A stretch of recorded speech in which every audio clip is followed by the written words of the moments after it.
Welcome to Let Me Fix This. Enjoy the video. You'll start by confirming prerequisites, a Firebase project and proper IAM rights so you can change auth settings.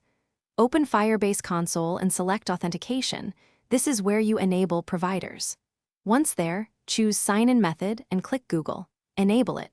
Make sure your app is registered in project settings and that you've added platform-specific identifiers like iOS bundle ID or Android package name. If Android, add SHA1 now so OAuth works.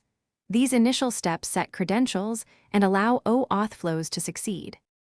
Next, configure OAuth credentials and integrate the app. You'll either use the auto-created OAuth client or create one in Cloud Console. Copy the client ID and client secret if needed. For web apps, add authorized redirect URIs in the OAuth screen so Google can return users correctly.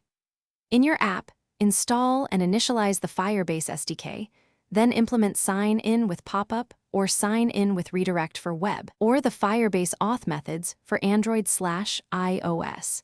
Carefully wire the client ID into your app config so token. Finally, test and deploy. You should try sign-in flows in development and different browsers, use test accounts and observe behavior. Once satisfied, deploy your app and monitor authentication in Firebase Console's Users tab. If something fails, make sure SHA1 fingerprints, package/bundle ID, and redirect URIs exactly match.